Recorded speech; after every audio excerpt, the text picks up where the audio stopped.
Hi there. I'm Pratna and welcome back to my channel if you've been here before, or welcome if you're new here. Today I'm going to be talking about my surfing experience in Bali and whether this is something that is for you and the places that you can visit to surf. With regards to my experience, I was on a flight with a friend while going to Singapore for my last semester, and that's when she spoke to me about surfing and how she really wanted to go surfing. And this was a new concept, of course, because not a lot of my friends and I discuss surfing. Even the sport isn't very well known in India, I'd say. So it was new, and I'm like, would I enjoy doing that? I have this knack of questioning everything, and I keep asking myself, would that be something that aligns with me? Would that like pique my interest or excite me? And to be honest, I didn't know at that point of time, but I just gave it some time. And then a few months down the line, I saw a surfing ad, and then I started researching on Google for surfing camps near Singapore, right? And it's like kind of a graduation gift I wanted to give myself right after I graduate. So then I looked at one that had perfect timing. It's one that has a camp every single week. So there was a May 1st to May 8th that was perfect for me. And I really wanted to challenge myself and go alone and expand my comfort zone by doing so, as well as creating evidence that this is something I can do, that I can go alone, that I can go for a surfing camp, learn a new sport, enjoy it, and come back super happy and fulfilled. So it was kind of a way to build empowering belief systems too. And once I decided to go, I booked tickets, everything was done within one night, and I was so excited and ready to go. But of course, I had so many questions that I asked the camp, which was La Pointe. La Pointe, firstly, has amazing SEO because they're literally the first link under Google search when you look up surfing or surfing camps. And this one was in Bali, which is a 2 hour flight, 2.5 hour flight from Singapore. So it was really convenient. So as soon as my exams got over, as soon as my semester ended, I took the flight, went to Bali for the surfing camp. Day one was pretty hard, I'll be honest. I didn't know a lot of people. The camp was filled with people from Scandinavia, a lot of Danish people who spoke their language much more than they spoke English, which is understandable because English is not their first language. So it was kind of hard being the only Asian there. Yeah, believe it or not, I was the only Asian there, and everyone else was from either Scandinavia, Germany, Switzerland, and so on. And there was a good mix for sure, but there were no Asians. And the first night, I was like, I should have asked a friend to come with me. What am I doing here alone? And then I didn't like it, to be honest. I left conversations where I couldn't understand what the others were speaking or didn't feel respected. I would just get up and walk away. And day two became better. I found a few friends who spoke to me in English. And then day three became even better, and day four got better, and every single day got better than the one before because you get more comfortable, you find the right people, you go for your vibe, and you're truly authentic. So, number one tip would definitely be that when you're going for a solo trip or going for a camp where you don't know who to trust right off the bat, right? Like you meet them the first day, second day, you can't make a judgment on your first few impressions, like an accurate judgment. Just go with your vibe or intuition. And if you don't feel respected or liked or included in any group, leave. That is self respect. Just get up and leave. Obviously, I'm not telling you to make a scene about it. All I'm saying is, in places where people don't see the value you bring to the table, you can just get up and quietly, very peacefully leave the conversation. Just excuse yourself and walk away. So that's definitely my number one tip whenever you go to these places. You don't have to tolerate disrespect. You don't have to tolerate feeling like an outsider because you don't deserve that. None of us do. But moving on with my experience, surfing was so much harder than I thought it would be.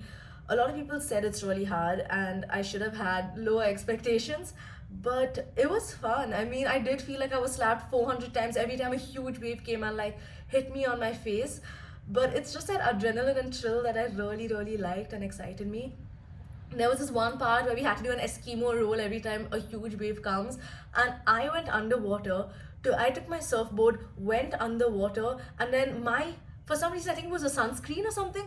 My hand slipped through the surfboard, and the surfboard like went with the waves super fast because these waves are so powerful. And I was dragged underwater for a good 30 seconds, which was crazy. I was filled with salt water. My eyes, my organs, I could feel my internal parts just filled with salt water. But yeah, I mean, it was fun. I got bruised a lot. On the first day, I was bruised the most. But I guess that's bound to happen. I also got caught in the rip, which basically means the part where there's a red flag, where the waves are much higher and the water is also deeper towards the back.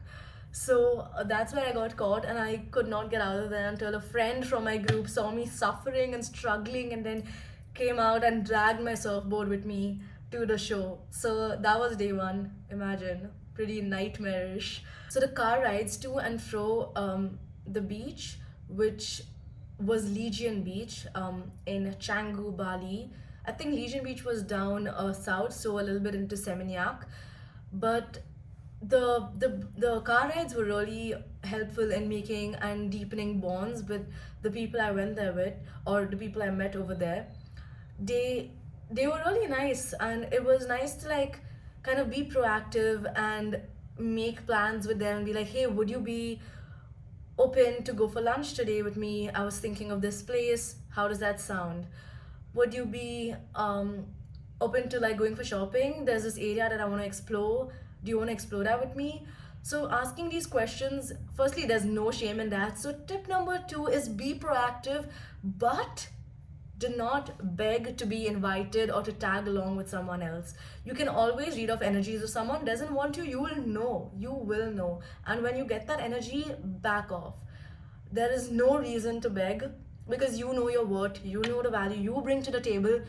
You can be proactive in asking them for a lunch, for a meal, for shopping, or for exploring a certain part of the neighborhood. There is literally no shame in that. But to beg and to go on about something when you get a negative response or energy from them is a big no, I would say. So that is tip number two. So what we did was we would surf every morning, right, from around 6 to 10 a.m. By the time we reach back home, it's around 11:30 a.m. And then we have lunch by the pool. We all just read and listen to music and chill by the poolside, which was amazing. And let me just add, the camp, La Point, was exactly like the pictures and videos on the website. So that it was no way a scam, it was no way a catfish website. It was awesome. And yeah, I really enjoyed the food on the camp too, was amazing. The restaurants by La Point were really good. There is I Am Vegan Babe and the Shady Shack. I Am Vegan Babe and the Shady Shack are amazing restaurants right next to the camp, around a 2 minute walk from the camp. And there's such good vegan, vegetarian food. It's insane. It's so tasty. Like, it's not, it doesn't taste bad at all. If you think because it's vegan, it might taste bad. It is extremely healthy, filled with protein, and very, very tasty. So it was like, it had all three. It was a great mix, best of all three worlds here. And towards the night, the camp had planned all these fun events. There was a beer pong tournament on one night, there was a karaoke night one day, there was a huge dinner with all of us together at this beautiful brewery called the Black Sands.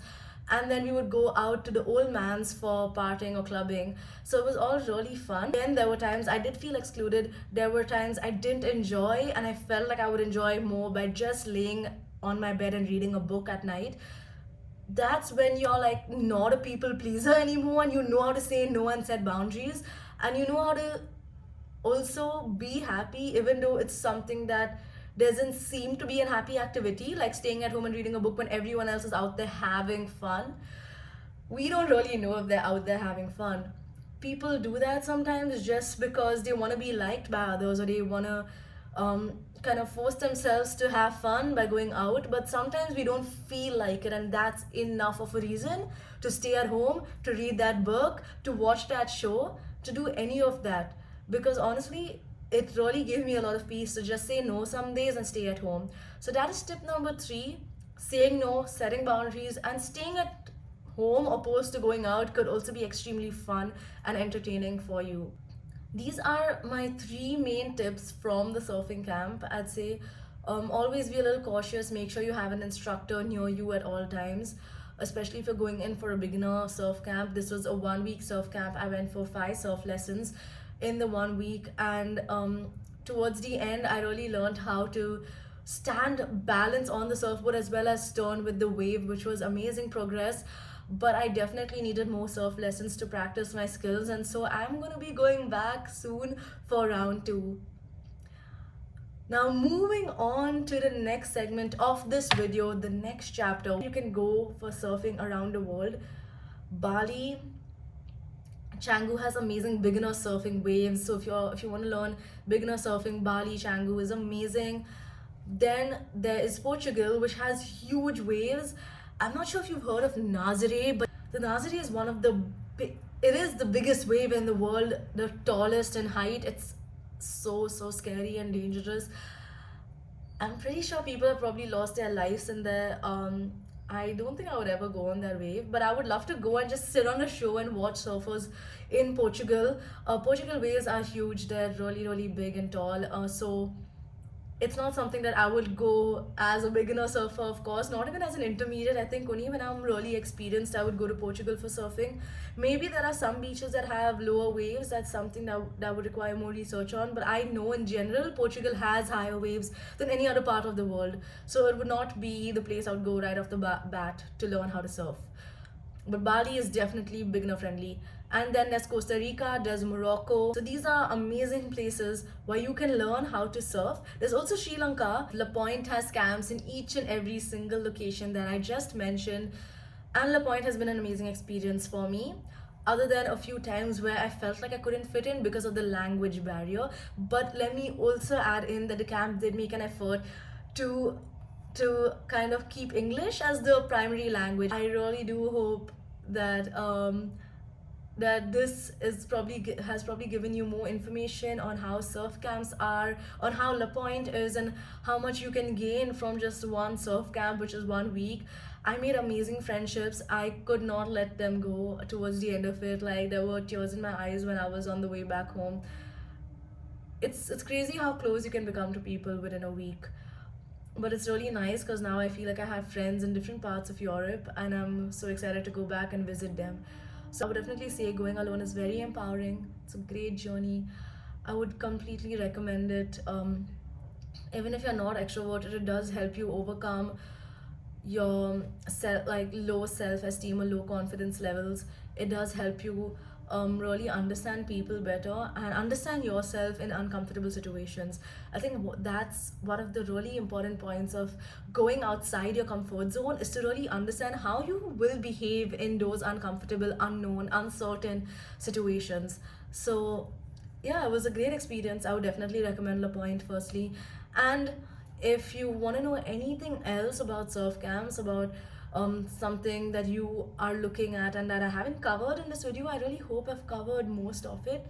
Or maybe the pricings is something that I can add here towards the end, which is it was $649 for 1 week with breakfast included on every single day, or buffet, lovely fresh breakfast with fruits and a lot of pancakes and sauces. And then we had 5 days of dinner also included in that package of 649 euros for 1 week, with accommodation included too, and the surf camp learnings included, which is a good deal. Honestly, it's a really good deal.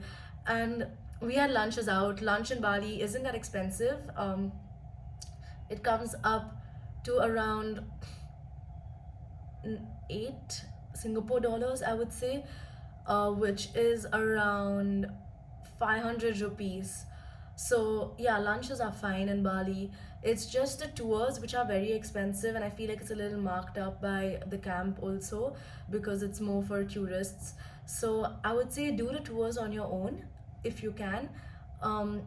But kind of use the camp to explore around the neighborhood, learn more about other diverse people you're going to be meeting there. Be very open-minded to different perspectives and different cultures, because you will be learning so much about cultures that are so unknown and alien to you, that it will be so exciting and stimulating for you. So yeah, romanticize this experience. Go there and get your own surfing experience. It'll be amazing. If you like the water, if you like the ocean, if you like learning something new, and if you like meeting new people, then I would definitely recommend a surf camp. Um, so yeah, let me know if you have any other questions. Drop them down in the comment section below or DM me on my Instagram at Purpose with Pratna. I'll see you guys soon. I hope you enjoyed hearing about my experience. Bye.